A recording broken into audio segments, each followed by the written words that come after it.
2008 সালে মুক্তি পেয়েছিল আশুতোষ গোয়ারিকর নির্মিত আলোচিত সিনেমা যোধা আকবর। চলচ্চিত্রে হৃতিক রোশন ও ঐশ্বরিয়া রায় বচ্চনের অসাধারণ অভিনয়ে বড় পর্দায় বর্ণিল হয়ে উঠেছিল ঐতিহাসিক রোমান্টিক এই কাহিনী। তবে শুধু অভিনয় নয়, সিনেমায় এক একজনের পোশাক, গহনা ও সাজসজ্জাও নজর কেড়েছে দর্শকের।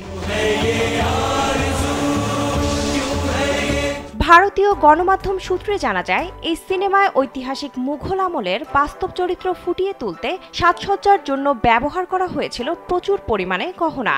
তবে মজার ব্যাপার হলো, গহনাগুলো নকল ছিল না।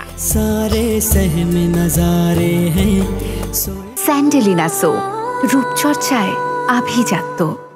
চলচ্চিত্রের একটি অংশে ঐশ্বরিয়া হৃতিকের বিয়ের দৃশ্য দেখানো হয়। সেখানে বিয়ের সাজে টিকলি, ভারী ভারী গলার হার সহ নানা ধরনের গহনা দেখা যায় ঐশ্বরিয়ার শরীরে। তাছাড়া হৃতিকের পোশাকও ভীষণ ঝলমলে ও ভারী কাজে ভরপুর ছিল।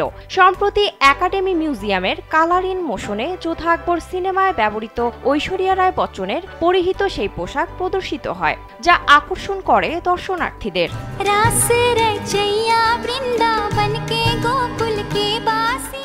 সিনেমায় ঐশ্বরিয়া রায় বচ্চনের বধূ সাজে সেই লাল রঙের লেহেঙ্গা কেবল আইকনিক নয়, আক্ষরিক অর্থে ঐতিহাসিক। জানা যায়, সেই সাজের জন্য প্রায় 300 কেজি সোনার গহনা ব্যবহার করা হয়েছে, যা 200 জন কারিগর 600 দিনের বেশি সময়ে তৈরি করেছিলেন। সম্পূর্ণ সেই বিয়ের সেটের ওজন ছিল 3 কেজি 500 গ্রাম।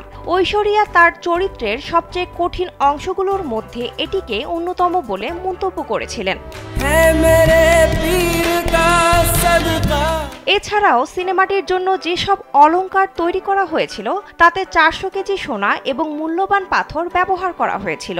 2 শতাধিক কারিগর প্রায় 2 বছর ধরে কাজটি সম্পূর্ণ করেছিলেন। শুধু বিয়ের দৃশ্য বাদে পুরো সিনেমা জুড়ে প্রায় 200 কেজি সোনা পরেছিলেন ঐশ্বরিয়া। সিনেমাটি মুক্তির পর ঐশ্বরিয়া রায় বচ্চনের এই লুক মুগ্ধ করে দর্শকদের। নারীরা তার সাজসজ্জা অনুকরণ করতে শুরু করেন, যার কারণে সেই সময় নাকি রাজপুত গহনার চাহিদাও বেড়ে গিয়েছিল।